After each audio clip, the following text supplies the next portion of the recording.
This is the IHN show.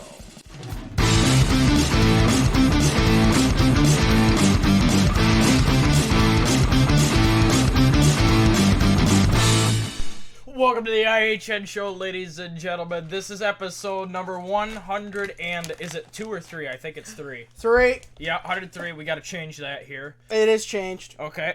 I'll hit the refresh button. And in today's episode, ladies and gentlemen, we've got a great episode. We have fantasy is the biggest thing today that we got to talk about because someone yours truly. We're getting to that later. Let me see here. Today in this episode, we have story time on my phone, and I have something additional to add to the show today, ladies and gentlemen. So here we go. Before we get into story time and start off the show, I'd like to show you guys what I bought for the show. So what I got here is I have 4 pucks in my hand and a 5th one on the other side of the show. Watch your profanity. I know.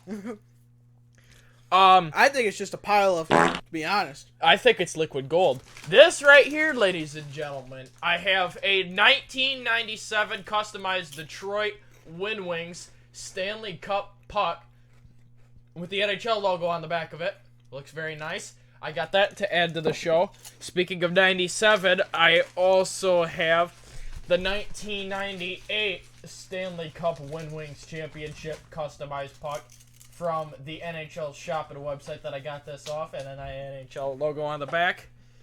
I got that. I also have a 2002 customized Detroit Wind Wings Stanley Cup puck with the NHL logo on the back. This one's pretty nice. And my personal favorite out of all 5 of them is the 2008 Stanley Cup Wind Wings puck. And then it's got the NHL logo and the Stanley Cup on the back of it here. So, I hope you muted that effing mic. I swear if you didn't. Okay, so ladies and gentlemen, before we get into the 5th and final puck, I'm going to hang these up real quick. So I know I got no room for the NASCAR, and I'm going to put it on the hockey segment here. So I think I'll back up Joey Hickett's. I'll put that there. Alright, while he does that ship show, I have a puck right up there. Right in front of, who is that? Number 8. Who is that? Can't think of it right now.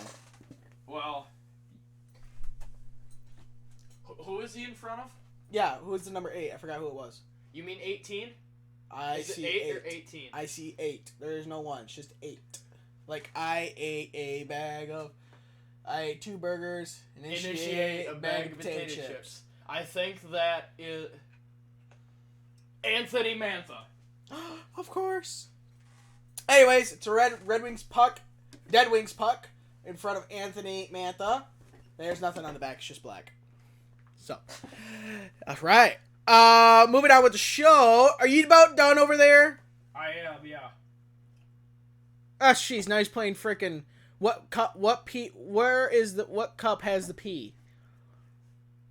Huh? I'm trying to get into story time here. All right, we're good. For once in our lives. Go ahead. We have story time. Go ahead. Okay, I get to tell the story today. What a tangled mess your headphones are. Oh my god. I do that on purpose. Cheaper. It looks like a rat's nest. So I don't have to mess with the wiring down there and trip on it. I'll be firing hell. Okay, ladies and gentlemen, in today's story time to get the show started, instead of being high stick to the face, weekend, he just ate. Shut up. It hurt like hell. Okay, here it is.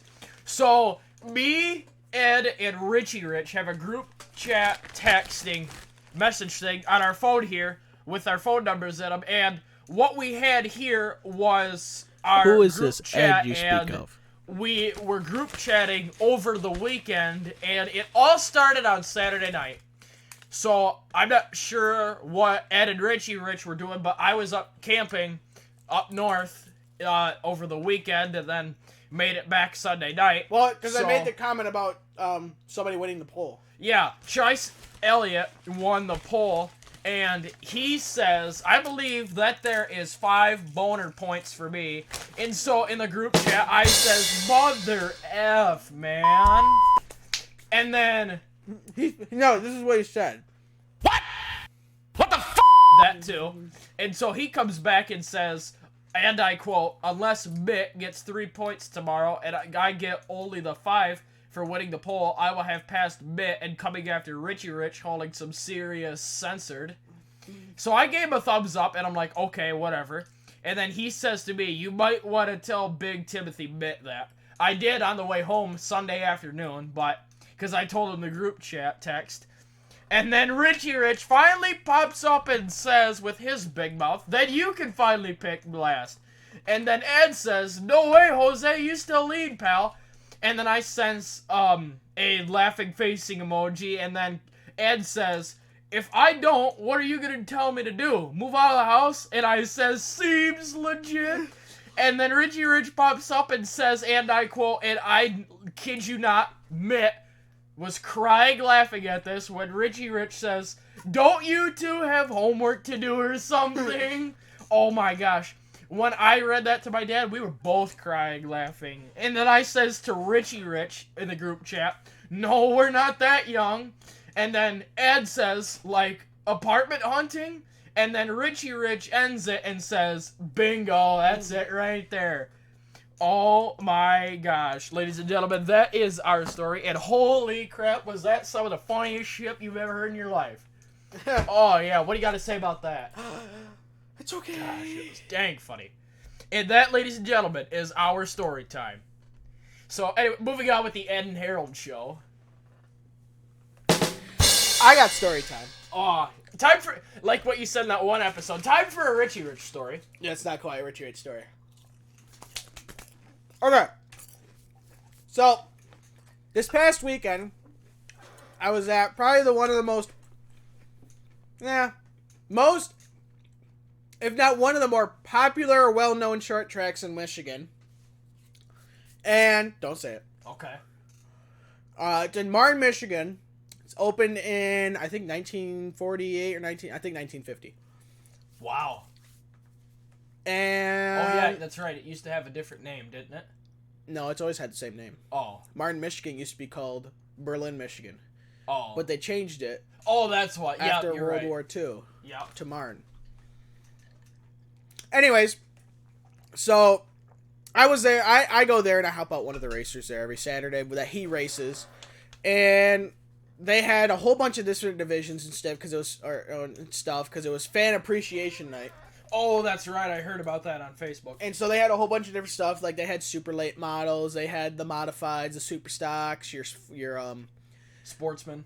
Did I already say sportman? I don't know. I wasn't okay. listening. Super late models, super stocks, sportsman, modifieds, VROA, and 4-cylinder. Nope, not 4 cylinders. Oh, Outlaws. Outlaws are a traveling series. Okay, and not the sprint car. Mini wedges. That's it. If they have sprint cars, they don't do the super late models. Oh, okay. Anyway, so we're there, and since it was fan appreciation night, this track usually does double features for super late models. Well, for everything. Yeah. Except for the VROA. But for super late models, they're usually the only ones. Every once in a while, super stocks will, but they're usually the only ones if they have like a big night, like it was fan appreciation night. Instead of doing 2 35-lap features, they'll do 1 75-lap feature. Okay. So that's the very last race of the night, and super late models qualify. Yeah. Well, they qualify at like 5, shortly before 5. So between 5 and like 8:30, 8:39, there's only so much you could do. Mm-hmm. You know, between when you qualify and when you race. Yep. So it's kind of a lot of like, sitting around watching the races. Well, during the modified race, up in front, coming out of turn 4, one of the leaders went up the track a little bit, got the other leader. I think trying to remember. I think the 3 car got into the 20 car a little bit and kind of set him up the road, right? Well, everybody behind him thought they were going to wreck, so they start checking up, and naturally, they just start checking up.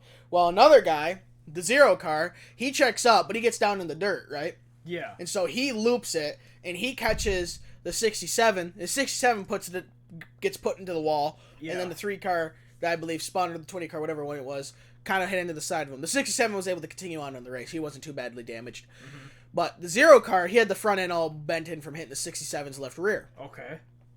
Well, he was sitting there on the track. Well, they had a red flag because they had cars everywhere. They had fluid everywhere, right? Yeah. So they red flagged it. You know, the car's sitting in turns 3 and 4, while the wreck was in turn 4 in the front stretch, coming to the start-finish line. Mm-hmm. They had wreckers there and stuff. Well, the 0 car that wrecked, he sat there for a long time. And we didn't see him. We thought he got out of his car. He never got out of his car. Yeah. So he was able to finally, I guess, restart his car. Get his car fired up. Uh-huh. So, now, there is kind of a conflicting idea what happened here. Either, he was pissed. He was very pissed. Yeah. We know that, but he was very pissed. And he can only be pissed at himself because he's the one that got it down in the dirt and got it loose and put basically it in the wall. Just about put another car into the wall.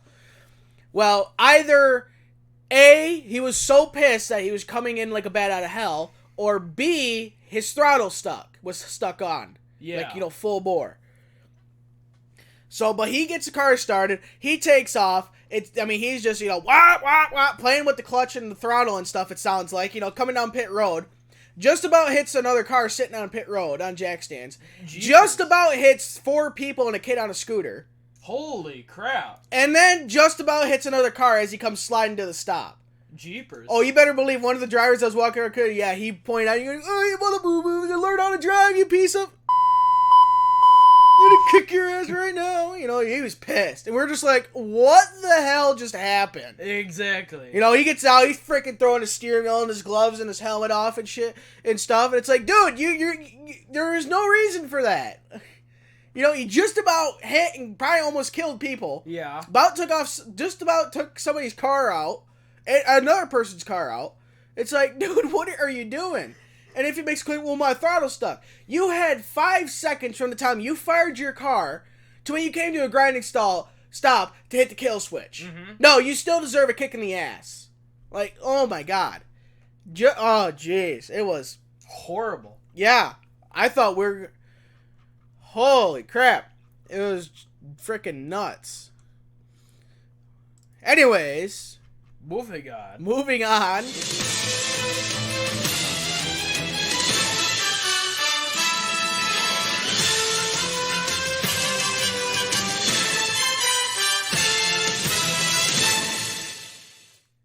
So I says we got some pretty good news for the IndyCar.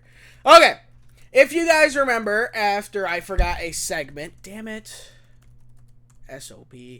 We'll do that after IndyCar. Anyways, for IndyCar, if you remember that the big news, one of the bigger news in IndyCar was that in 2021 they're gonna have a new engine. Mm-hmm. That's gonna put out about 900 horsepower, give or take 10 horsepower or so for push to pass. Not all the time, just for push to pass. Well, that's been pushed back till 2022. Nice. Reason being, they are now going to hybrid powertrains. I'll be dang. They're going to have hybrid engines now. And the race cars will use an electric push-to-pass system. So, now, this is already used in Formula FIA competition, not just necessarily Formula 1, FIA competition. But the difference being between Formula 1 and IndyCar is Formula 1, they're all about, there is very little that is spec in Formula 1. Mm-hmm. And that's why Mercedes is freaking cleaning house in Formula 1. I don't watch Formula 1, but I pay attention to a little bit to it. So they're cleaning house. And in Formula 1, they make their own hybrid motors or powertrains and whatever. And obviously they make their own engines as well. Mm-hmm. Well, they buy an engine from people, but some make their own engines. Where in IndyCar, you have Honda and Chevrolet, okay? Teams don't make their own engines, they buy from Honda or Chevrolet. Yeah. Now, when they add the hybrid part of it, teams will not be able to build their own hybrid system. It will be a spec part. which is good because if not, then it will turn into Formula One, where whoever pours the most money into hybrid systems is going to win every freaking race. Mm-hmm. Where if it's spec, it's fair across the board, and it really puts it into driver skill, strategy, and, you know, how is your car set up going into the race? Not can you just climb through the field because you spent $2 million compared to $1 million on your car. So, with the combination of the traditional internal combustion engine and the single-source hybrid system will create more than 900 horsepower for push-to-pass. The adoption of the technology will also put an engine drivers having to rely on external handheld starters to fire up their cars in the event of a stall during a practice session, qualifying, or a race. So, what they have to do now is they stick a motor with a shaft. Think about that how you want to. Shut up. Into the back of the car. Shut up. I want to say it starts the engine. It's like back in the day when you had if you had an old ass Model T that had like 4 tires and wood rims and made out of a lunchbox. Yeah. There you'd have like the hand crank start, where if your car before they had starters you'd hand crank your engine to start it. Yep. They're the same way except they use an electric motor to start the engines.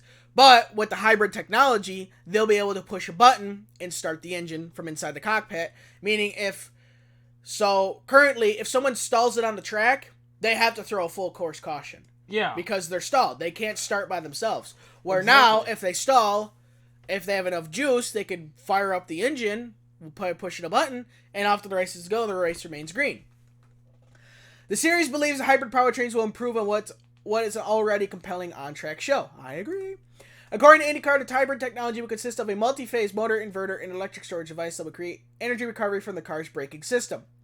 The addition of the hybrid technology to the traditional engine formula will provide some integral benefits for the competitors while enhancing the race action for the fans. In addition to allowing drivers to restart their cars in the cockpit, the system will increase the horsepower of push-to-pass system and potentially improve the pace and overall time of races. The hybrid powertrain will be integrated into the push-to-pass system and provide a power boost to the tool already used by drivers for overtaking on road and street courses. Thursday's announcement also included news that hybrid powertrains will delay the introduction of new engine formula that has been scheduled previously to become in effect for the 2021 season. The formula will see an increase in displacement from today's 2.2-liter twin-turbo V6s to 2.4 liters. The engines presently produce up to approximately 750 horsepower. The delay also means the introduction of the new powertrains will coincide with the arrival of IndyCar's next generation chassis, giving the series a more substantial different look for its next era.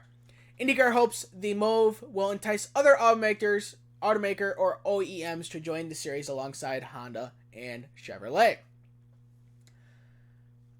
Jay Fry, IndyCar's president, goes on to say, "It's an exciting time for IndyCar with the forthcoming evolution of cars and innovations like the hybrid powertrain being incorporated into the new engine. As we move toward the future, we will remain true to our racing roots of being fast, loud, and authentic, and simultaneously having the ability to add hybrid technology that is an important element for the series and our engine manufacturers."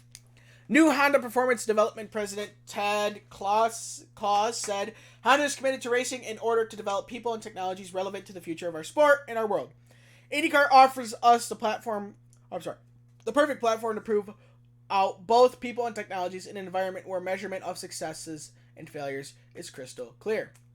Jim Campbell, Chevrolet Vice President of Performance Motorsports, added, "Chevrolet supports delaying the implementation of the revised engine regulations until 2022 to coincide with the NTT IndyCar Series introduction of new technologies with the chassis. The partnership between Chevrolet and IndyCar remains a strong platform for showcasing relevant technologies that we incorporate into our production engines and transfer learnings in performance, reliability, and efficiency between the racetrack and the showroom." The IndyCar said the new engine regulations will be in place for 6 years for the 2022 through the 2027 season, and that also can be extended, of course, if they like it and they don't need a change, or they'll tweak it a little bit, but so that was basically the biggest news in IndyCar, was that they're going to go to hybrid engines in 2022 rather than just a regular internal combustion at the end of beginning of 2021. So, IndyCar, Sunday, August 18th at 2 p.m. Eastern at Pocono, and NBCSN for race 14. We are going to go backtrack a little bit and go to a segment that I completely forgot about because I am Senor Dumbass. Hold on, let me get my goodies all set up for you guys. Okay. Did I ask you? Oh, sorry. Go back to this.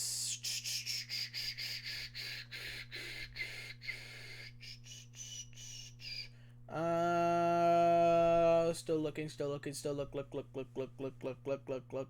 Come on.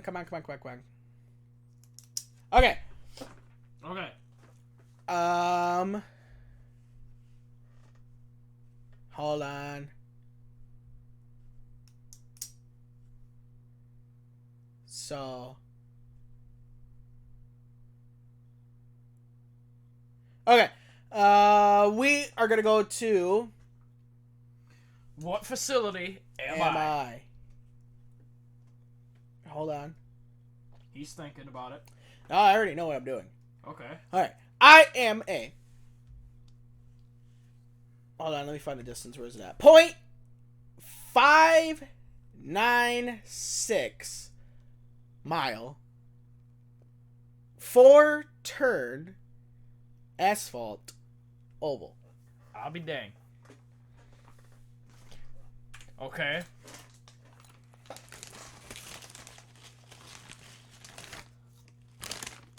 The track broke down. I'm sorry, the capacity is 15,000.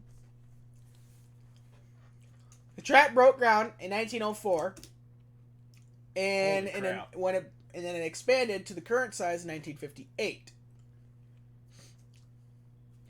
It does not hold currently an NASCAR series event. Just the Saturday night weekly shows. It has 18 degrees of banking in the oval or in the corners and 3 degrees on the straightaway. NASCAR raced there in the Cup Series between 1958 and 1984 for the Pepsi 420, and in 1959 through 1984 was a second race for the Coors 420. The Busch Series raced there for the Bell South Mobility 320 from 1984 to 2000, and the Truck Series raced there for the Federated Auto Parts 250 from 96 to 2000.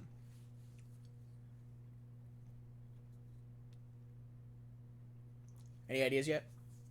No, I'll take the book. Already? Yeah. Back in 1969, the banking was 35 degrees. Holy crap. And then in the 1970s, it was knocked down to 18 degrees because it was considered too fast. Obviously, they've never seen Winchester. Yeah, no kidding. I was just about to say. Okay, what state? Tennessee. Tennessee again, eh? Yep. Starts with the letter F. Dunham.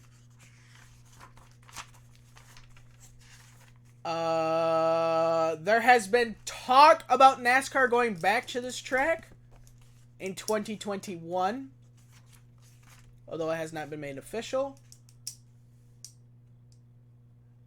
You've got 35 seconds left.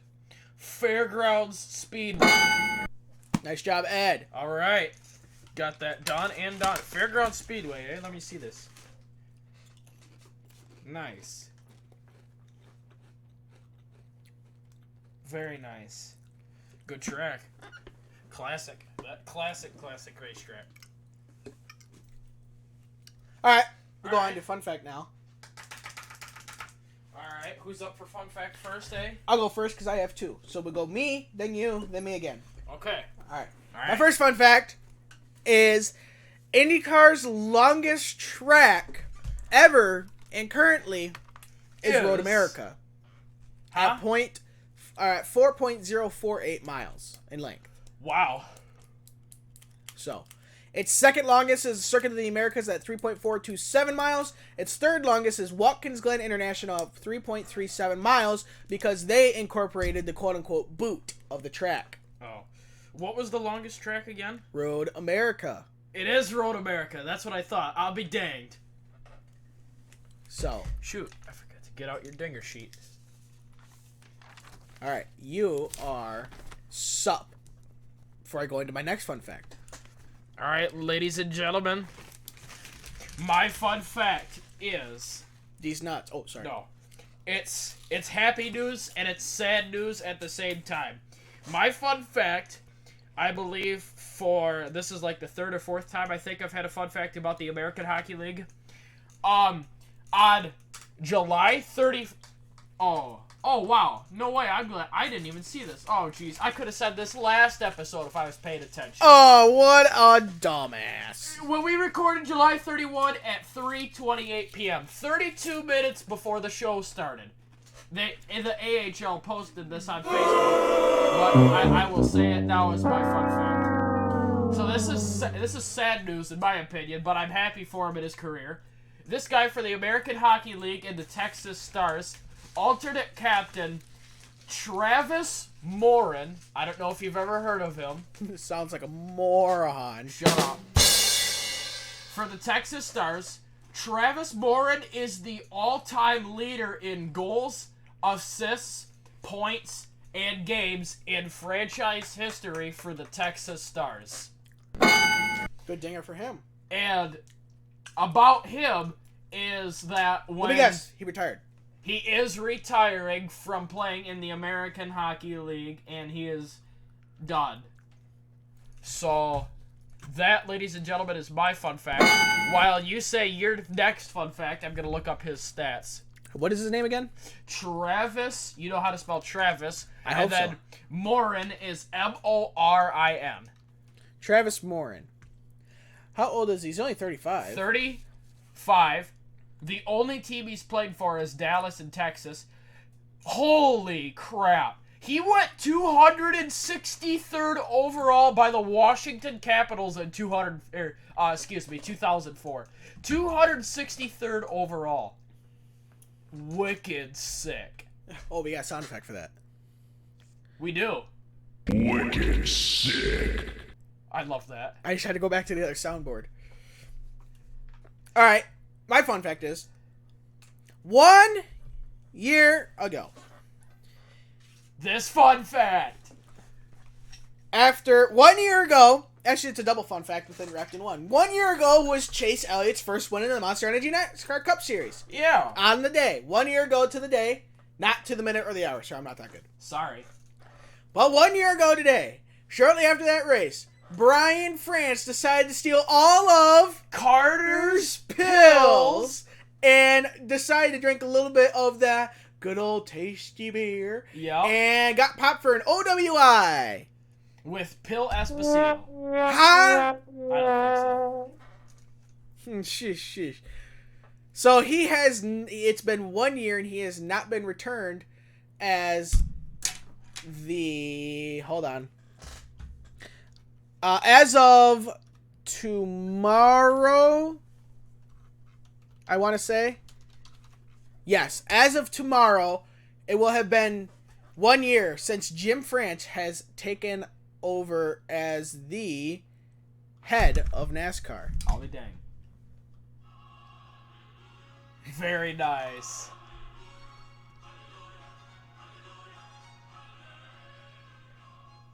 That's a great song, man. I don't know how well it picked up on I gotta get that sound effect just period. Hats off to Travis Morin. So what is his stats? Wow, this is crazy. He's only played 13 games in the NHL and has got 1 assist for 1 point and 0 penalty minutes. Poor guy. But he tore it up in the AHL. So in the AHL, Not because he was injured either. well, I think he played on the second line as a centerman, and he is a left-handed shot. In the 2018-19 season, he played 68 games for the Texas Stars, all but 8 of them, and got 32 points. He played 75 games last year and got 61 points.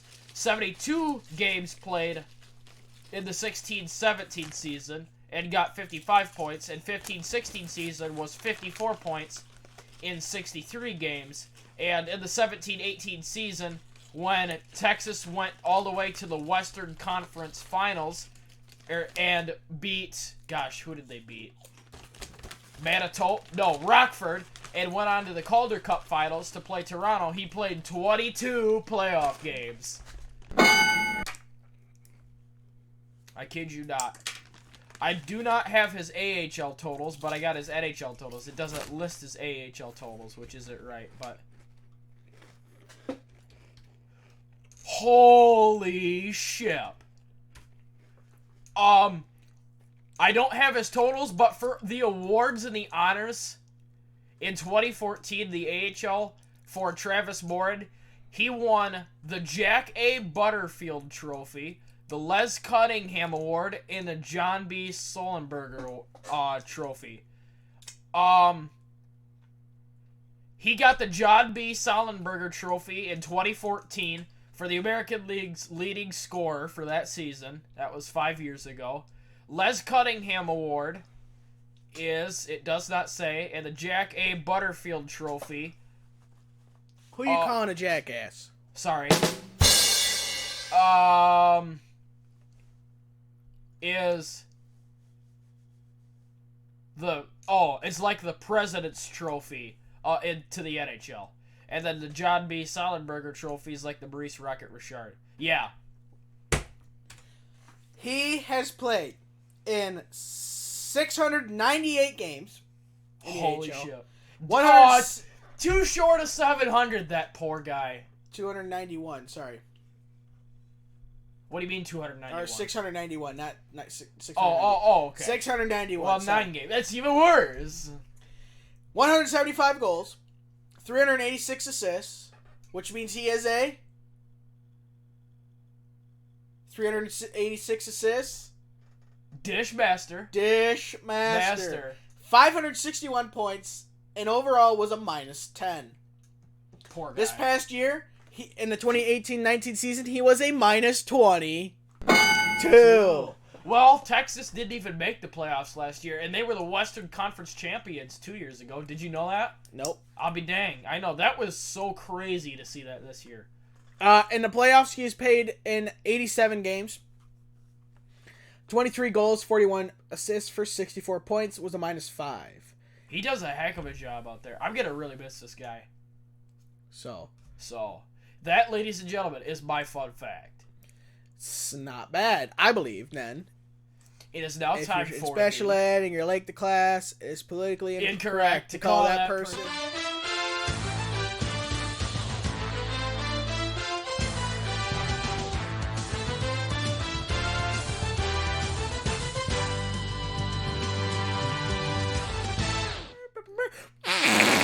Is that me?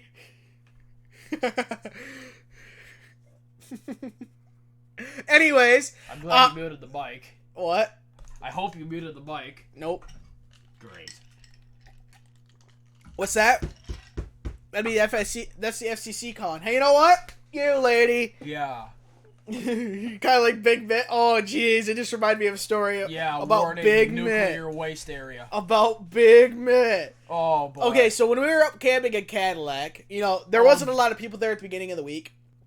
Because it was the week after 4th of July. And so where we were, we could just barely see Lake Mitchell. Yeah. Well, then this older couple come in, right? And they pull in and this story. And then they block her, and then they story. block her view, and then Big Mitt's like, "Hey, they're blocking our view," and he yells pretty loud, "Back it up, lady!" Oh, jeez, it was funny. And then it was funny because then she comes walking around the corner. We're like, "Oh, jeez, here she is." It was funny. Just, hey, she's blocking our view. Black it up, lady. Back it up, lady. Oh. All right. There was no NHL trades, so we're gonna go right into free agency. Top 20 never mind. centers. The NHL Network is doing this again. And this Sunday was the first Sunday they've done it. They're doing it every Sunday till the preseason. And this was the first. They are doing the top 20 centers. So Harold over there has got to list 20 through number 1 center wise. I'm going to tell them their name and the team they play for, and they must tell me who it is. No. I'm going to need to tell him their stats, how old they are, and a few other things as well that would help him get it. So, number 20. And I'm going to write down on the sticky notes your corrects and incorrects. What's this one? I can get below 500, no problem on this, people. Watch. Yeah, as long as Seth Jones or Zach Wierenski aren't on here. Then I'll be below 250. All right, number 20. He got 28 goals, 38 assists, and 66 points this past season. Had 10 power play goals. And... wait a minute. Oh, and 22 power play points. That's nice. He had a shooting percentage of 19.4. The 20-year-old had 2 5-point games, becoming the 6th rookie to do that in one season since 67-68. Who is he? This was his first year in the NHL, obviously, since it said rookie. Is it Elias Pettersson? Nice job. Yeah! All right, number 19. Had to do some thinking. Yeah, I can spell it. Oh, I'm glad I can't smell. This guy set a career high goals with 34, assists with 48, and a career high of 82 points. Holy. He had 12 power play goals and 23 power play points and 211 shots on goals last season. He has scored at least 27 goals in each of the past 5 seasons after he had good lord, 22 as a rookie. Yeah. And 13-14. He is currently 24 years old and had 7 games with at least 3 points, including 4 with at least 4 points this past season.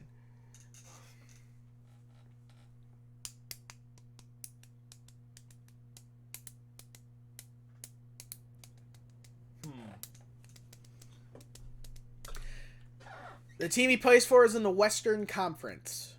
You're not good with divisions, are you? No, I know what division they are. The Western Conference I can do pretty good because it's, it makes a lot of sense. If you're on the West Coast, you're in the Pacific Division. West Conference, Central Division. Oh, it's Central Division.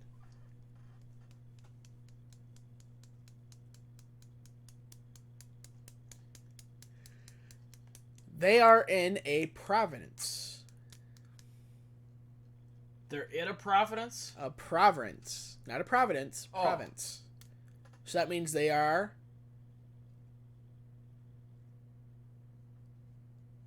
I have no idea. You know what a province is? A province? A province? Like an area? A province. Do you know what a province is? Then apparently not. Okay.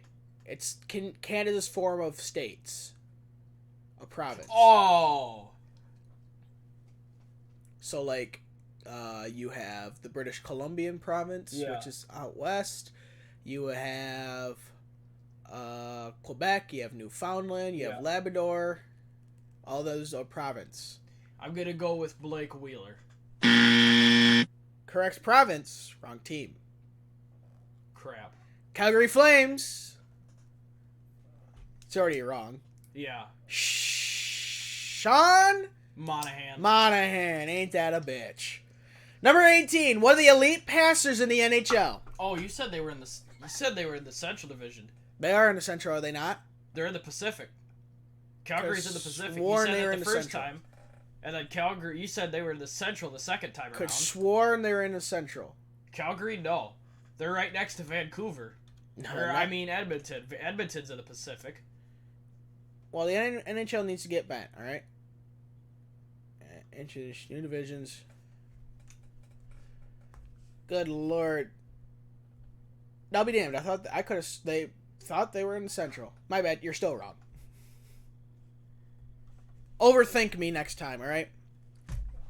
Do what I think, not what I say. Well. Nicholas Backstrom. One of the elite passers in the NHL. I gave you that one, so there you go. Okay. Fair. Number 17. Oh, he was number 18. He had 52 assists last season. Dishmaster. In the 6th straight, he's had at least 50. coinciding with the stretch of 6 straight with at least 70 points. Holy crap. He missed 10 games since the start of the season of 13-14, has averaged 32.2 power play points per season in that span. Good lord. Wow. He is 31 years old and had 23 points, 5 goals, and 18 assists in 20 games in the 2018 playoffs. Number 17. He led the NHL with 14 goals in the playoffs. After he scored 27, had an NHL career high 70 points during the regular season. He has 18 power play points in 2 shorties this past season. He's 30 years old and has topped 20 goals 8 times and 30 goals 3 times in 10 NHL seasons. And has 65 points in the playoffs since 15-16. Is second behind Crosby's 68. So he had 27 goals in the regular season. 70 minus 27 is 43 assists. He had 43 assists this past year. Not quite a dishmaster, but pretty good. I don't know what division. Pacific, and I'm damn sure about that one. Okay.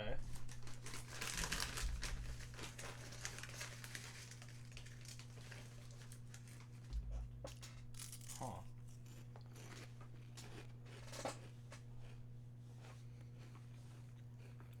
Come on, Harold.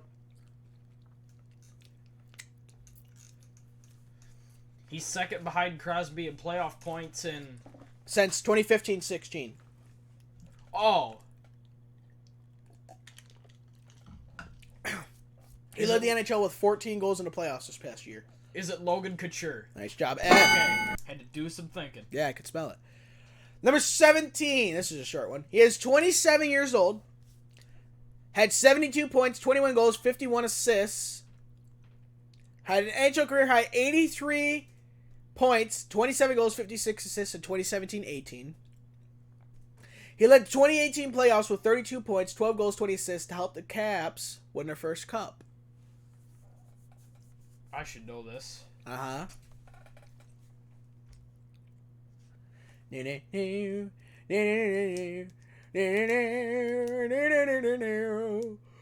Come on, man. You're killing me, Swolls. It's not Evgeny Kuznetsov, is it? Is that a guess or what? Yeah. Mother F, man. Nice job. All right. This guy had the most goals, 28, and assists, 54, and points, 82. He averaged 1 point a game if he was played the full season. Nice. Of his NHL career last season, and has second or scored at least 24 goals in each of his past 4 NHL seasons. He is years old. Bet you can figure out how old he is. Yeah, got it. Had an NHL career high in power play points at 26, shots on goal at 303, and a face-off winning percentage of 47.01. Not bad. And had 27 multi-point games. This team. Hold on. Let me just look up NHL division so I can get this right. This team is in the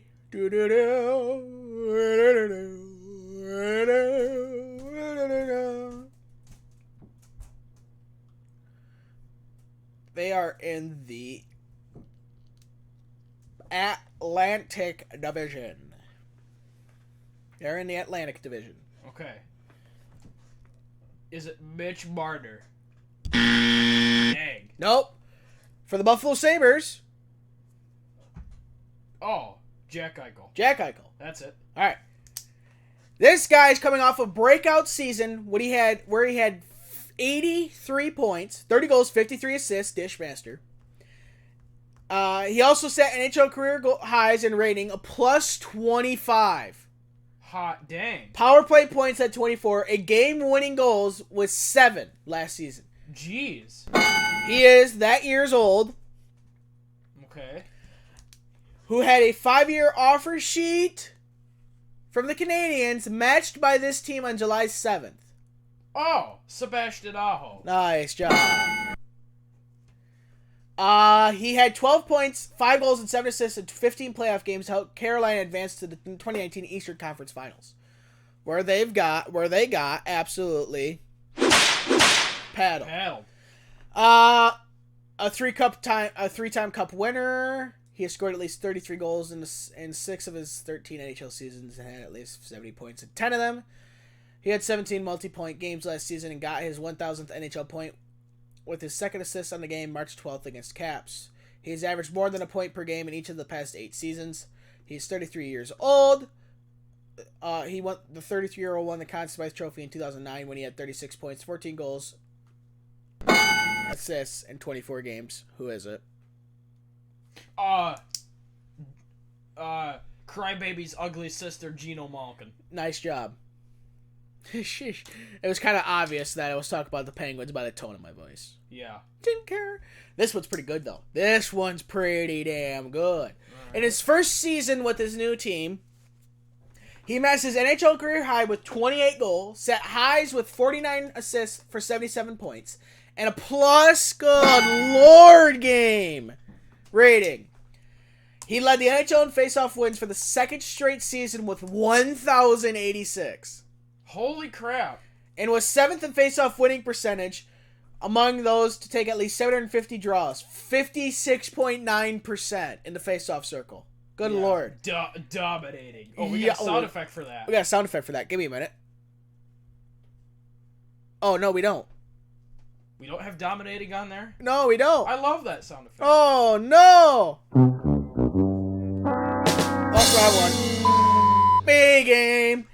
The 28-year-old won the Conn Smythe Trophy after he led the NHL with 23 points, one more than he needed to. Flip the table. 8 goals and 15 assists in 26 games. He won the Selke Trophy for the first time and was a finalist for the Lady Byng Trophy after he was called for only 3 minor penalties all season. I'll be danged. Holy crap, is he really that good? Yeah, he's pretty good. Hot dang. All right, let's go with Ryan O'Reilly. Nice job, Ed. I like it, man. Number 11. He led the Stars in win goals with 33, 47 assists, and 80 points last season. Sagan. Nice job. That's all I was going to give you. Yeah. Number 10, into the top 10. This 23-year-old is coming off a breakout season where he had 92 points.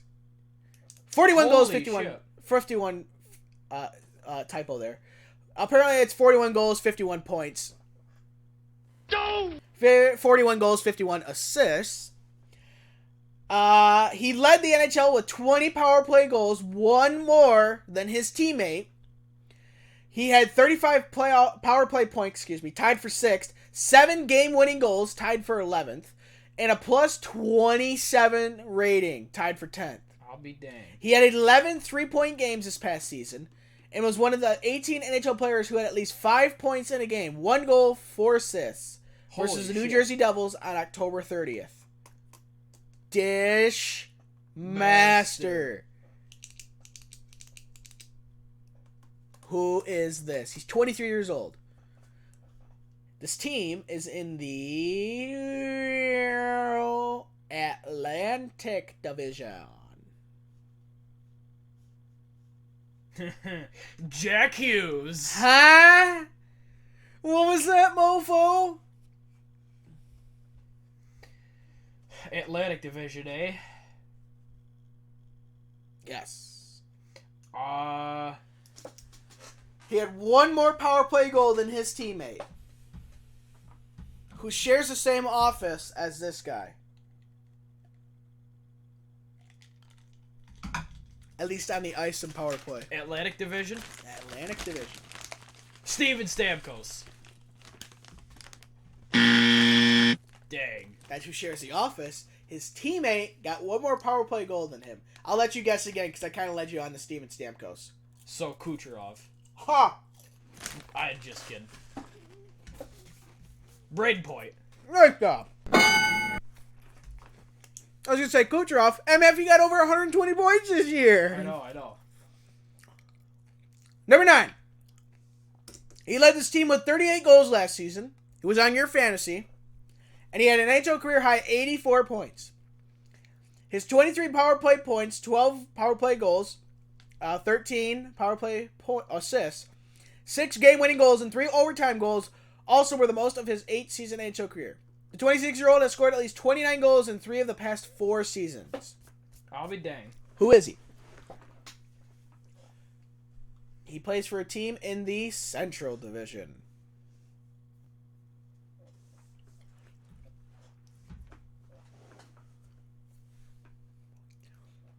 No.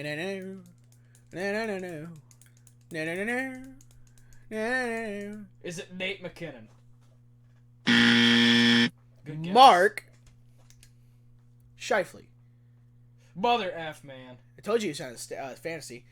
Yeah. This guy scored 45 goals last season. He got the Mitt number of goals. That's a free dinger. That is a free dinger. And then Mitt walks in. What'd you call me? Call me?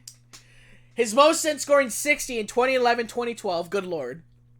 And had an NHL career high 98 points, tied for 9th in the league. The 29-year-old had 40 power play points, second in the NHL behind Kucherov's 48. Damn. Dang, don't you hate that? He has 370 goals since entering the NHL in 2009-2010, second behind the Washington Capitals left winger LOV at 439. Who is he? This team is in the Atlantic. Dylan Larkin. Huh? Just kidding.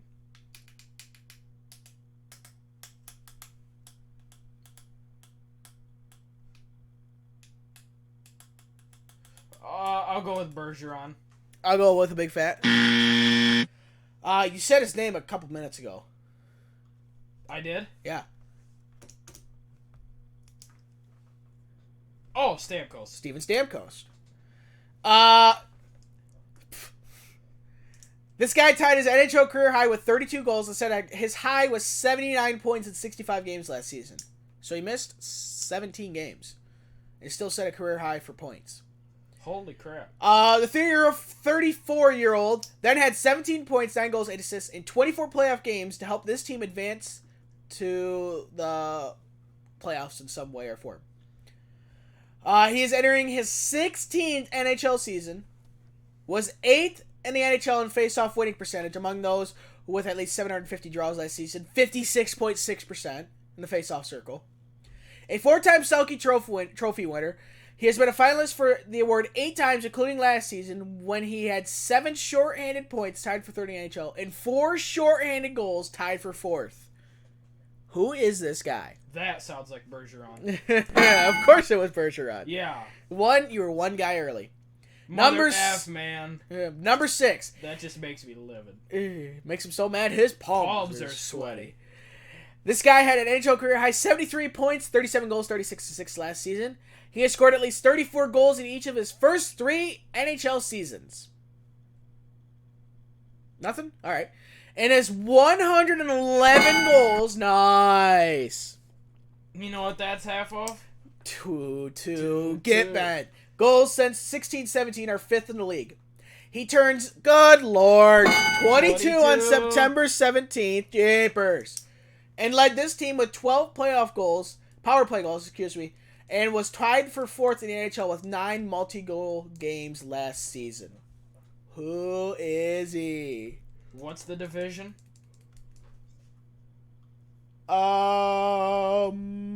Atlantic again.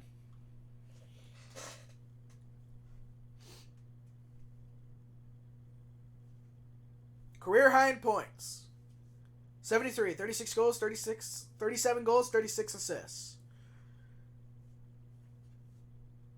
He'll be entering his 4th NHL season.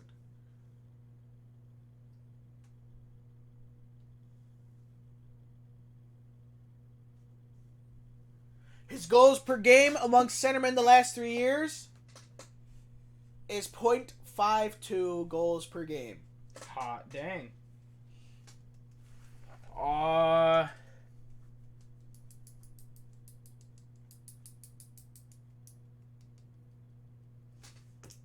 This team did make the playoffs, but did not get past the first round.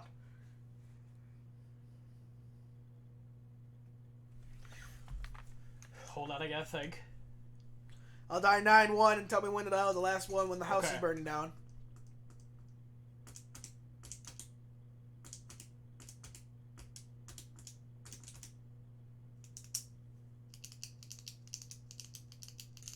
Is it Marner? Mitch Marner. Matthews. Austin Matthews is the correct answer. And it's... Yeah, I almost screwed up there. This player, number 5. This guy set an NHL career high in goals, 47. Third in the NHL. Points at 88 and a rating of plus 19. He also tied his career high with 8 game-winning goals and won 54.45. That's completely backwards of each other. And he got a mitt number in there. The mitt number. Percent on his faceoffs, the highest of his 10-season NHL career. He will turn 29 on September 20th. Has scored at least 24 goals every season since entering the NHL with the New York Islanders in 2009-10, including at least 33 in the past 4 of the past 5 seasons. Who is he?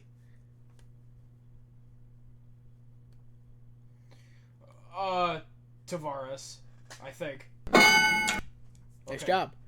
Number 4. Oh, it's a good one. He set an NHL career highs last season in goals at 35, assists at 61, and points at 96.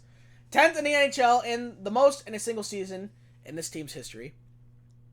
He turned 24 on September 2nd, has an NHL career high 31 power play points, scored 5 winning goals, and won 53 points. Yeah, 37. Good look.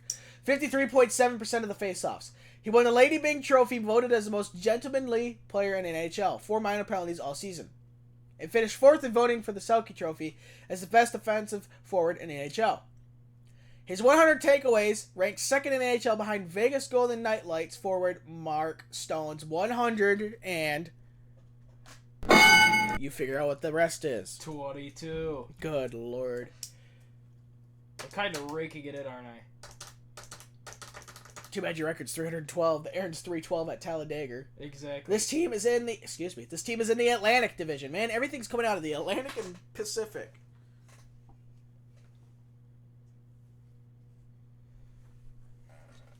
He won the Lady Byng this past year.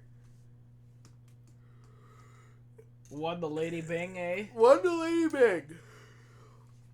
I don't know. Let me look it up real quick. Ha! Better not. Kick some ass right now.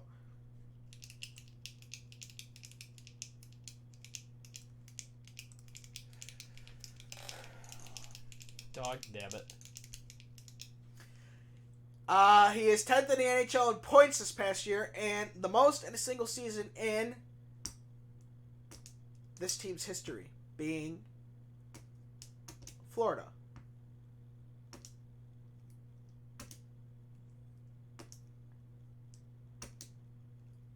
Is it Barkov? Is it? Yes. Okay. Alexander Barkov. Holy crap. Number 3. We're in the top 3. You do not get 5 points. After he had 97 points and was runner-up for the Hart Trophy in 17-18, this kid showed that was no fluke last season, setting NHL career high in goals, 41, tied for 6th in the NHL, and points at 99, 7th, and power play points at 37, 4th. He has increased his points each of the past 4 seasons. He will turn 24 on September 1st and helped this team advance to the second round of the playoffs for the first time since 2008 with 13.6 goals, 7 assists, in 12 postseason games. Who is this mofo? Returning to the playoffs for the first time in how many years? He helped this team advance to the second round of the playoffs for the first time since 2008. Oh, wow. With 13 points, 6 goals, 7 assists, in 12 postseason games. 41 goals and 99 points. 58 assists this past year. Dish Master. 37 power play points. He'll turn 24 on September 1st. He's going to be entering his 5th NHL season, I believe.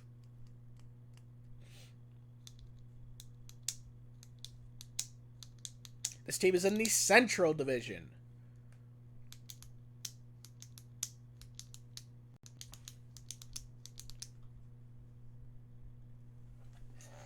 Gotta do some thinking.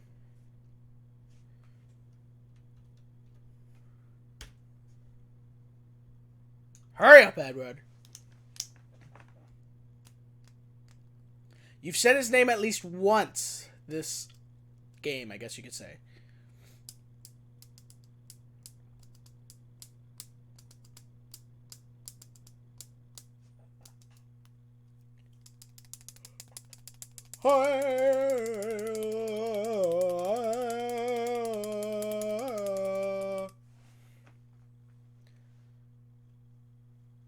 Come on, Harold. What team does he play for?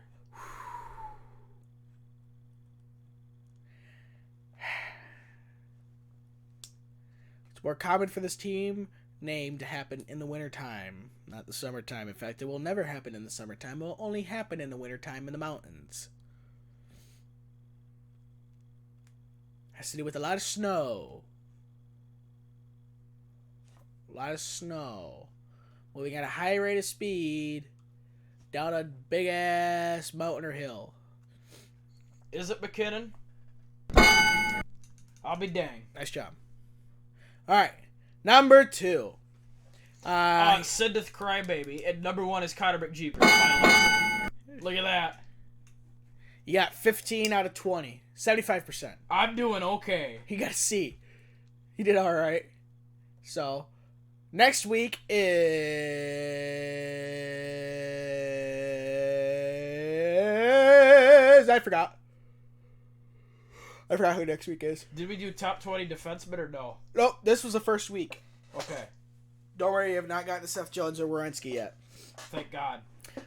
Kevin Shattenkirk's contract has been bought out by the New York Rangers. He signed a 4-year deal prior to the 17-18 season, so he promptly turned around and signed with the Tampa Bay Lightning for $1.75 million a year. That's right. So,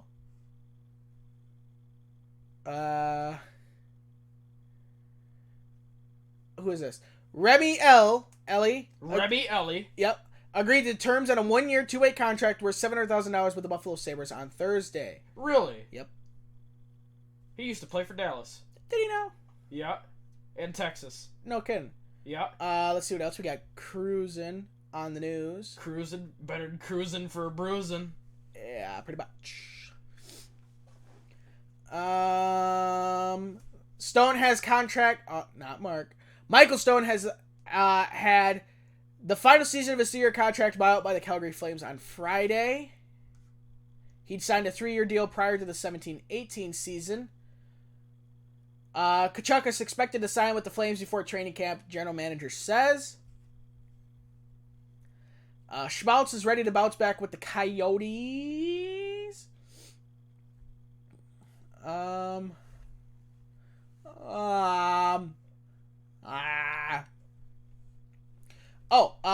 Jake McCabe agreed to a 2-year, $5.7 million contract at the Buffalo Sabres, average annual value of $2.85 million a year. Not bad. Brock Besser contract talks don't have Canucks coach concerned, a report says. Linus Ullmark agrees to a 1-year, $1.325 million contract with the Sabres. He had 15 wins last season and avoids an arbitration ruling. NHL referee Garrett Rank puts his name alongside Nicholas and Woods as Western Amateur Champ. Nice. He takes home title navigating field of world's top-ranked amateur golfers. Nice. NHL referee, good for him. He's doing it right. Yep.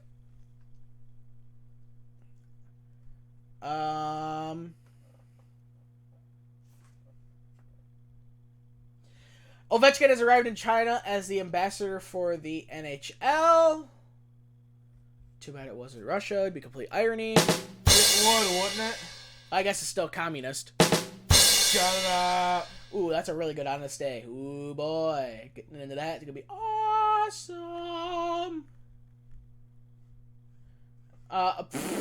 Gusev sets Kucherov's point total as goal after joining the Devils. Okay.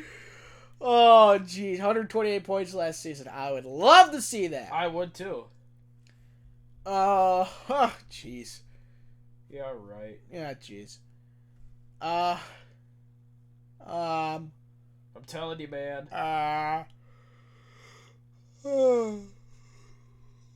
Charlie McAvoy might not start training camp with the Bruins, a report says. He remains an unsigned restricted free agent. The Boston Bruins president Cam Neely told NBC Sports Boston they could open training camp without the defenseman. What else do we got here? Trade tracker. We don't need to do that because there was nothing made.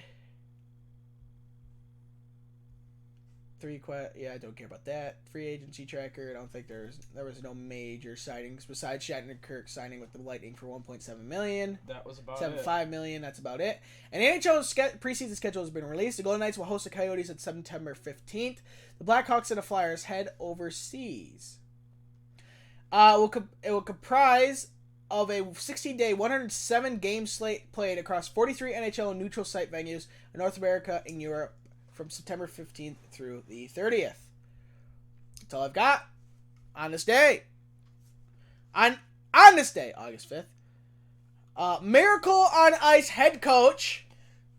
Brooks. I forgot his first name. Herb Brooks. Herb Brooks. That's Herb it. Brooks, not Herb. Herb. Oh. Was born in St. Paul, Minnesota. He's a spicy guy. He plays college hockey at the University of Minnesota, returns as coach in 1972, and guides the Golden Gophers to 3 NCAA championships. That leads to him being named to coach the 1980 U.S. Olympic team. 20 years earlier, he's the last player cut from the 1960 team that won gold at Lake Tahoe. Which is pretty good. Well, he was cut. Though the U.S. is comprised entirely of non-professional, it goes 4-0-1 in the first round, then shocks the Soviet Union in the first final round game, rallying for a 4-3 victory. 2 days later, they come from behind 4-2 win against Finland, gives the U.S. the gold medal. He takes over as coach of the New York Rangers in 1981. He also coaches the Minnesota North Stars, New Jersey Devils, and Pittsburgh Penguins, finishing with an NHL career of 219, 219, and 66. Hey! So he was 500. He coaches France's Olympic team in 1998, then returns to the United States coach for the 2002 Salt Lake City Olympics when the U.S. loses to Canada in the gold medal round. Piece of junk. Unfortunately, he died in an automobile accident on August 11th, 2003. He's posthumously inducted into the Hockey Hall of Fame in 2006. And in 1964, Art Ross, who... a member of the Hockey Hall of Fame, a major factor of the NHL's success in the United States, dies in Medford, Massachusetts at age 79. He's regarded as one of hockey's best defensemen during his playing career with the Montreal Wanderers. And they weren't quite sure where they were going. Shut up. However, he's best known for his 30 seasons as coach and executive with the Boston Bitches. That's all they do now is bitch. In 1924, he's named the first coach and general manager of the Bruins. He coaches them for 17 seasons and serves as the GM until his retirement in 1954. During that time, he also introduces several improvements to the game, including a new style of net and redesigned puck. In 1946, he donates the Art Ross Trophy, which is awarded to the NHL leading regular season scorer. That's all I've got. Time for a little bit of the good old trivia. I want to go first today. All right, you got 5 minutes.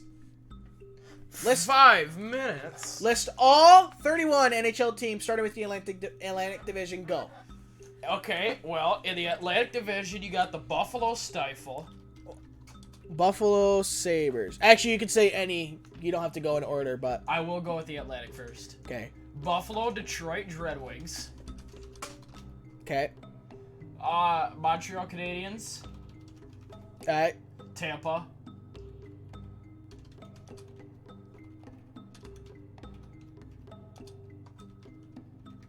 Alright. Boston, Ottawa, and Toronto.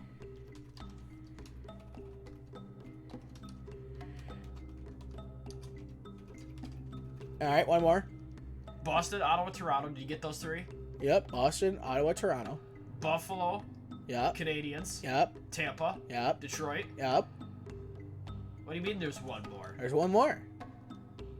That's only 7 out of the 8. Oh, great. No, Florida. more.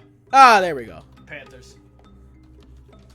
All right. Now we're on to the Metro. Metro division. Metro first up is going to be the Philly cheesesteaks.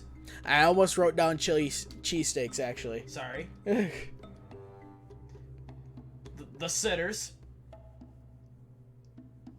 Oh, Devils. The other team in Pennsylvania, sadly. All right.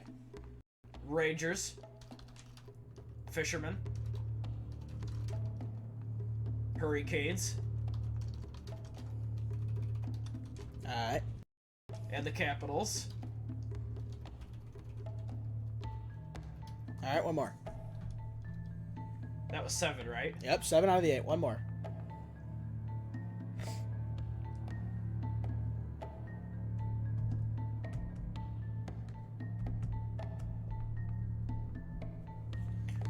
You got Carolina. Yep. Washington. Yep.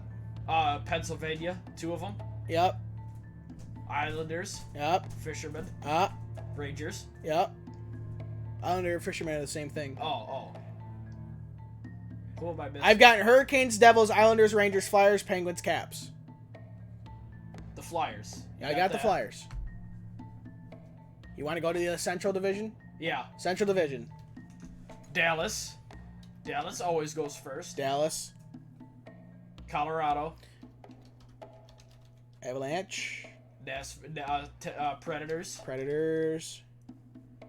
The Dead Hawks. Black Hawks. Jets. Jets. Blues. Blues. One more. I hate this game. 2 minutes, 5 seconds left. Crap.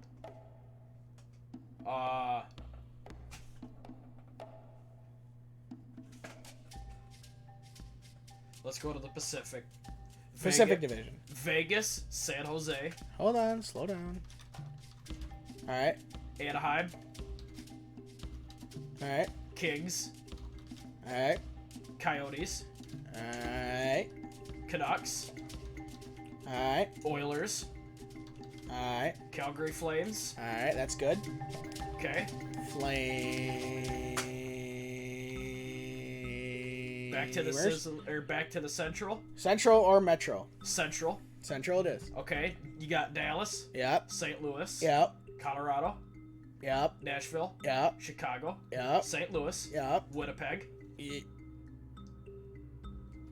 I've got Chicago, Colorado, Dallas, Nashville, St. Louis, and Winnipeg. And there's one more. One more in the Metro and one more in the Central. 1 minute left. I know exactly who at least one of them is.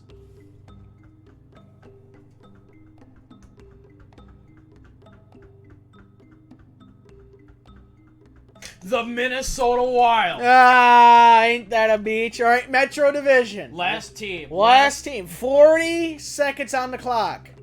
You got New Jersey. Yeah, I've got Carolina, New Jersey, both New Yorks, both Pennsylvania teams, and the Washington Capitals.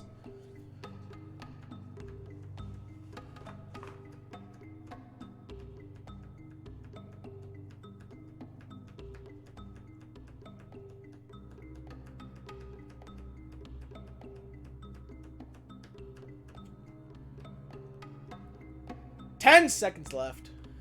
Initials. This team really shocked us in the playoffs. The Blue Jackets. The Blue Jacket. Oh, I didn't get it in time. Yeah, you got 100%. Thank God. Yeah, it says right here you got 97%. You're the kind of person my mother hoped I would date. I sure as hell hope so not. No, I'm good.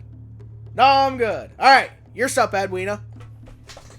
My trivia question Is a piece of... Never mind. Is I like giving you NASCAR questions, and it's another Who Am I, and boy am I proud of this. Great. Now, okay, I have my timer ready. Now, I'm pretty confident in you, and I know you're good at NASCAR.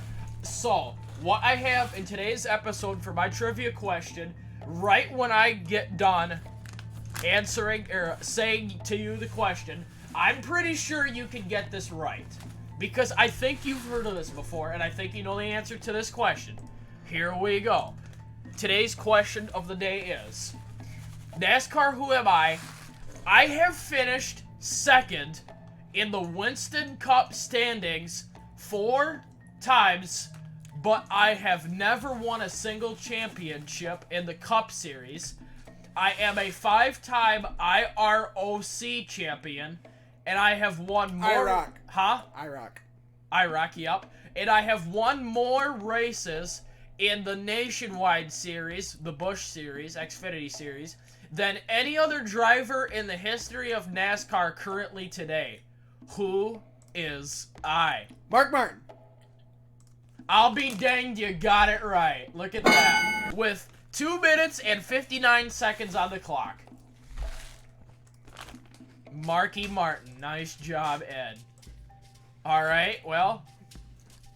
I was pretty sure it was Mark Martin when you said second in the points 4 times and never won. I was like, that sounds like a Mark Martin. And then he said most wins in the Busch Series. I was like, yep, it's Mark Martin. That's Mark Martin. He should actually, funny story about that. He should actually have one more than what he has. When they were at Bristol once, I believe it was in the Busch Series. On the last lap, he thought with 2 laps to go was the last lap. So he took the white flag. He thought it was a checkered flag. He started going down pit road to the victory lane. No, there's 1 lap left, Mark. I remember that. Was that at Bristol or Martinsville? Bristol. Bristol. Talk about a big fat. No. Yeah, no kidding. So, right. Anyways, it's time to move on to the NASCAR and Carter's Pill.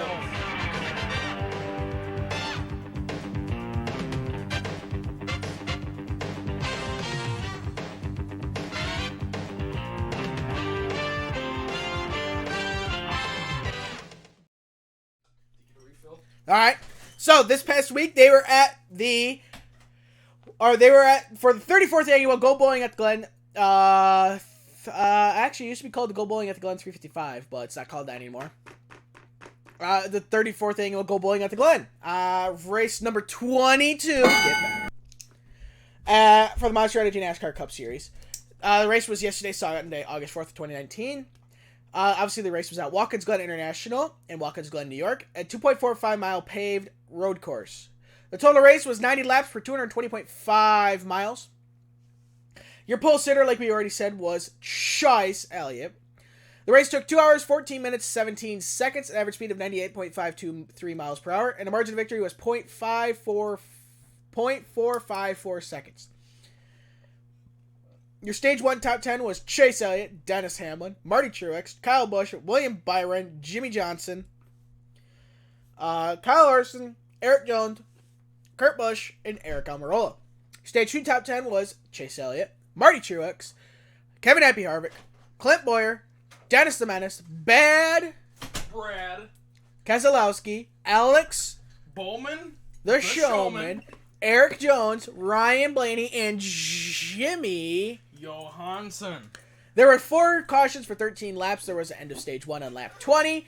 There was the number 77. I don't think he spun. I'm pretty sure he blowed up through the inner loop on lap 32. Lap 40, or lap 39, actually, there was an incident in turn 5, and that ended up being just the end of stage 2. And then on lap 62 or 61, the 43 had an incident in turn 1 when he spun Kyle Busch, dumped him. It was great. It was. And Jimmy Johansson had an oopsie when he got tapped from behind by Ryan Blaney right after the inner loop going into the carousel. It was great. So that when Kyle Busch and Bubba Wallace coming down the front stretch, they're beating and banging and stuff. You know, Bubba almost drove him into the inside wall, pit road wall. You know, Kyle Busch gets around him, and you know what? And Bubba Wallace was like, "All right, fuck you," just dumps him. It was great. It was funny. Of course, it was right when they were in commercial. At least they had NASCAR nonstop. But it was funny. They come back and they did a replay. He did that. Also, the crowd was like, "Yeah, woo!" It's like we went to Michigan once. When we went to Michigan, the guy is like, "All right, Kyle Busch is out," and he puts it in the wall. Yeah. Oh, it was funny. It was. I love that guy. Oh, jeez, that was funnier than hell. All right, well, Chase Elliott won everything that he could win, beating Marty Truex for the second year in a row, except fuel mileage did not make a difference. Marty Truex was second. Third was Dennis the Menace Hamlin, 9.5 seconds behind these two. These two were so they restarted the race with 24 laps left, right? These two were so fast, by the end of the race, they were 9.5 seconds ahead of Dennis the Menace. And we all say that they've got something figured out. Yeah, you're telling me. Fourth was Eric Jones. Fifth, Ryan Blaney. Matt D. Burrito. Holy cow. sixth. Eric's got... The Michigan boy got fourth? Yeah. That kid is good, man. Seventh was Kevin. Happy Harvick. Free Bloomin' Onion today. Eighth was Kyle Larson. Ninth, Bad Brad Keselowski. 10th, the Big Bush. 11th was the Little Bush, also known as... The Shrub. The Shrub. 12th was Eric Almirola. 13th was Chris Boucher. Chris Boucher. 14th was Bowman. The Showman. 15th was Recky Stenhouse. Danica Patrick Jr. His dumb name was Junior.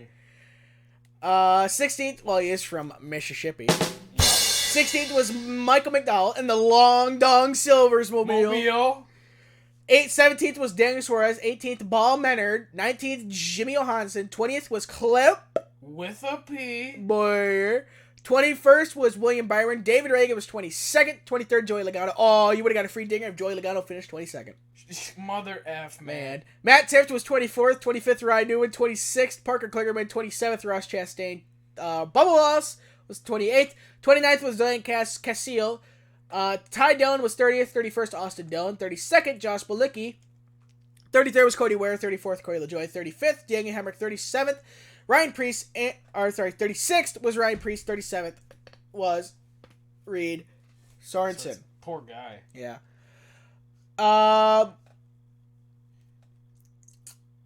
So yeah. Right before we get into fantasy, I got another story time. So Okay. here's another Richie Rich story. Kind of. But so my dad and and some other people do a NASCAR pool where, you know, they just bet $5 on the race, you know, and whatever. Oh yeah, and talk about Larry Ford. No. They bet $5 on the they bet $5 and then they're randomly picked a driver and how it goes is whoever's in the pool, they have their name on a card flipped up between 10 and 32. Yeah. That's lucky dog. So if your driver finishes in, say, this past week it was 16. If your driver finishes 16th, you get $20. And if your driver finishes dead nuts last in the pool, among the pool drivers, you get $10 for a consolation prize. Not among us, where you have to be dead nuts in last, but just last in the pool drivers, pit drivers. Well, good old, one of my friends, good old Schmo. Oh, we love Schmo. Good old Schmo. Who watches our show. He was actually up north this past weekend, last week on Thursday. And he knows a guy, we call him TP. Oh, I love TP. Alright? Yeah. So you have Schmo and TP. And, you know, they're friends and stuff, but they always like to jab each other, you know, give each other all the time. So, well, Schmo, he said he didn't have good service up north, but he was like, he's like, yep, I looked on the race sheet, I skipped over me and my wife's name, just like, alright, where's TP? Matt Tiff. Yeah. He's funny. Oh. He's just like, yeah, I skipped over me and my wife's name, just like, alright, where's TP? Matt Tiff. Yeah. I love it. I don't care who you are. That's funny shit right there. It's funny. Matt Tiff. Yeah. Oh, it was funny. I could imagine Schmo saying that. Yeah, Gosh, go that's Schmo. funny. So, before we get into fantasy, NASCAR is working on terms for the next renewal of the charter system. The charter system is meaning that there is basically going to be always 36 cars in every race, as of right now. Nice. So that could change. Bubba Wallace is not happy with the Shrub at Watkins Glen, and Jimmy Johnson is not happy with Blaney at Watkins Glen. That seems legit. Richard Petty's 1970s Plymouth Superbird bid up to $3.5 million. Now that's a lot of money. Yeah, that's not a lot of damage. That's a lot of money. That's not pocket change at all. For a 1970 Plymouth Superbird that Richard Petty raced in NASCAR, and is billed as by its present owner as the most famous in U.S. racing history. I would agree so. NASCAR is considering an attraction compound at Phoenix because really it was kind of a boring race. There was only one groove. Yeah. If you were not in the bottom, you sucked. So, other than that, that's all I've got. And NASCAR will not punish any of the retaliatory acts at Watkins Glen. That's just good hard racing. It's good stuff. It is. Love it. So, the NASCAR race got a 1.7 overnight rating. It's no direct comparison to last year because it was on NBC, but that event got a 2.3. So why wasn't on NBC this year? God knows why. Exactly. Of course, let's put all the good races on NBCSN and all the bad races on NBC. Yeah, like the that seems Bojangles. Southern 500. Crown Jewel is on NBCSN this year. Yeah. It's only been on NBC once. Thank you, NBC. You obviously do not give a damn about NASCAR. Yeah, no kidding. So, throw us under the bus. Stuart Friesen on Thursday got his first Truck Series win at Eldora. That's right. That's good stuff right there. And ladies and gentlemen, like I said in the last episode, him and I stayed up, watched the whole thing. I don't know in your opinion, and I'd like to share opinions here just a quick second.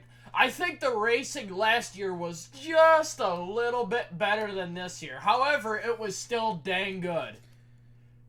I didn't watch all of it because I had to work in the morning, so I fell asleep, and then I ended up just going to bed after the end of stage 2. I stayed up and watched the whole thing. Good I stuff. love that race. Good stuff. It was great racing. You can't beat Eldora trucks on Eldora. Exactly. All right. Next NASCAR race, Sunday, August 11th for 3 p.m. Eastern for the Consumers Energy 400 at Michigan on NBCSN, also known as The Little Boy Network. The Little Boy Network for race 23 of 36. You know, it's one more race you needed. Pretty much. So, let's move on to who had that number. Go ahead. Okay, here we go. I think this is a pretty good who had that number today. Here we go. You are still on the Carolina Hurricanes. Come and you'll continue on, with man. That for the 2006-2007 season here. This is just how I roll with who had that number, like every other episode. Get bent, man. For the 06-07 season for the Carolina Hurricanes. And before I get into that, we got to go over fantasy. Ah, jeez. Nice catch. For fantasy, to review. Andrew got to pick, damn it, Marty McFly. Yeah. And since he got to pick first, and I picked, go over it while I plug in my headphones, would you? Huh? Go review it while I plug in my headphones, would you? I actually unplugged my headphones. Okay. He picked Choice, and for the first time in fantasy this season, he got all possible 21 points. I got McFly. I think I got 7. Richie Rich got 0 points with Bad Brad, and Mitt got 1 point with the Shrub. So, review the point standings now. The point standings? Yep. Okay. So you're up to Wayne Gretzky at 99, Yep. right? I'm doing pretty good right now. I got 7, so I'm up to 53. Mitt is at 81, and Richie Rich is at 87. Because he still had Sid, the kid. Yeah. And I went blowing past that. So now, I went from picking second to last. What the hell? That's a good thing. Huh? For this next race at Michigan, little numbnuts over there has already picked sliced bread. Joey Logano, also known as Bush. Yeah. So, alright, moving on to fantasy actually now. Go ahead. What a circus. Oh wait, I got a sound effect for that. Where's it at?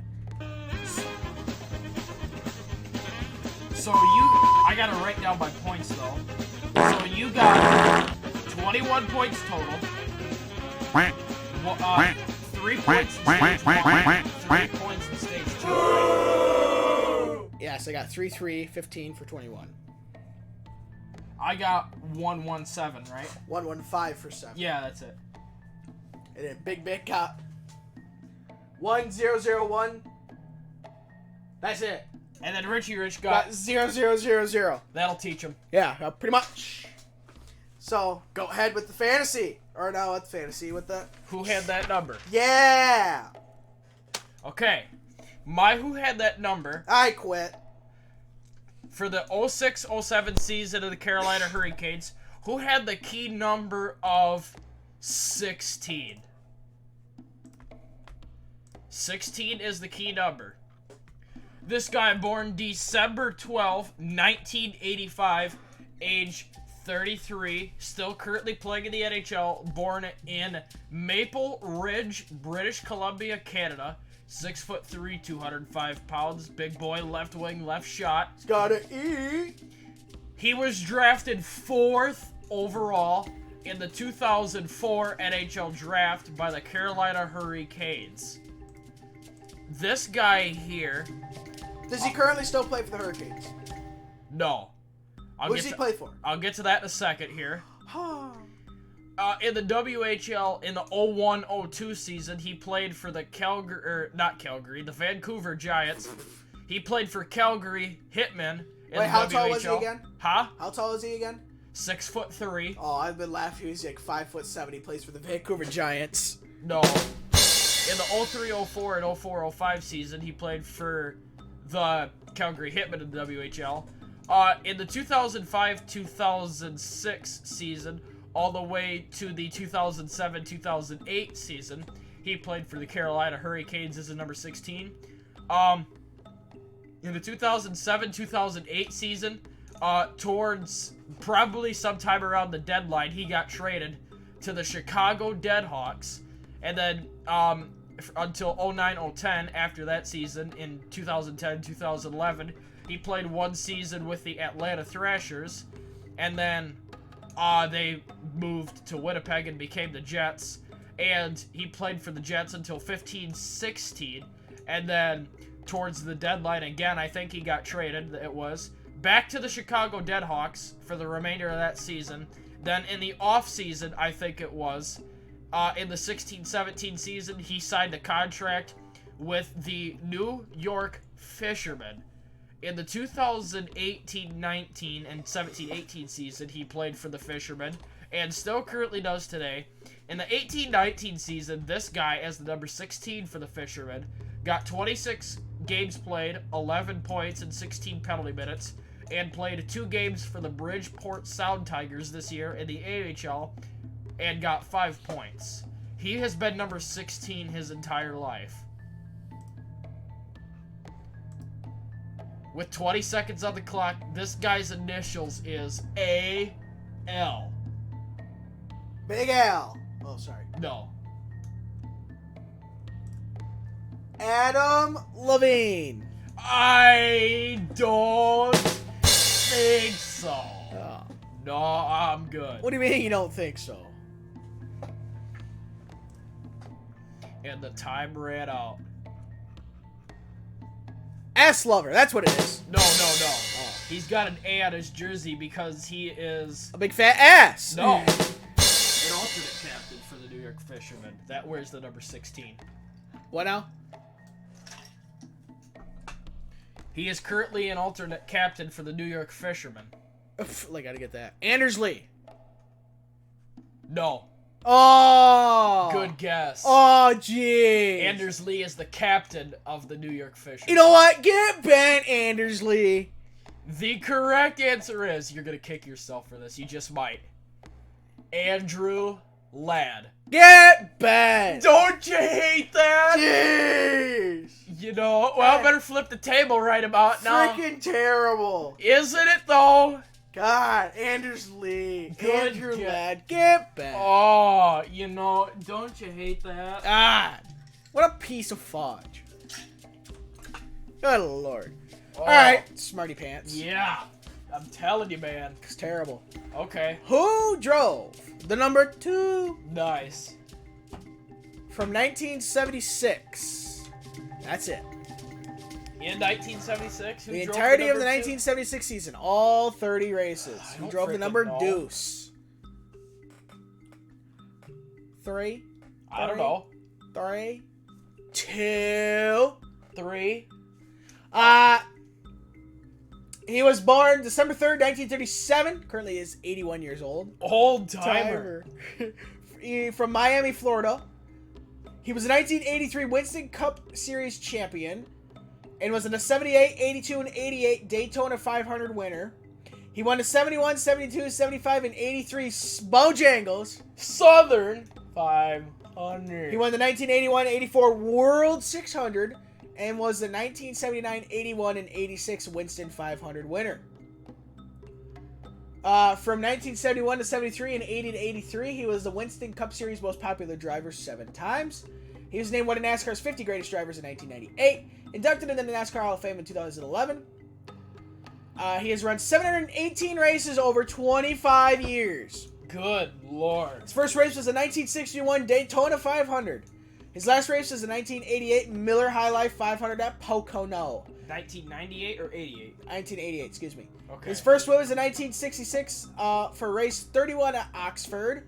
His last win was the 1988 Daytona 500. He has 84 wins, 446 top 10s, and 58 poles. He has run 43 races over 7 years in the Xfinity Series. First race was the 1982 Sportsman 200 at Dover. His last race was the 1988 Winn-Dixie 300 at Charlotte. His first win was the 1984 Mellow Yellow 300 at Charlotte. And his last win was the 1988 Goodies 300 at Daytona. 15 wins, top 10s, and 0 poles. In the Truck Series, he has 17... Oh, I'm sorry. The NASCAR Grand National East Series, he has 17 races over 2 years.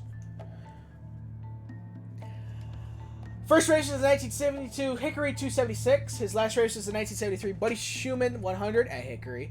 His first win was the 1972 Hickory 276 at Hickory. His last win was the 1973 Cumberland 200 at Fayetteville. He has 6 wins, 11 top 10s, good lord, and 7 poles. He had a son. He had a son? He had 2 sons. They followed him in racing, and both died within a year of each other. You've got to be kidding me. Nope. 25 seconds left. Initials. His initials is Badass. Bobby Allison. Nice job, Edwina. Hey. The show is done here. Good night. Yeah. Nice. I'll be dang, man. I gotta know what his car looked like.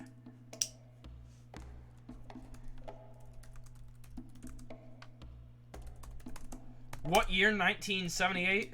76. 76? That car? I don't recognize that car. With the red and white paint scheme and little black? I don't remember that.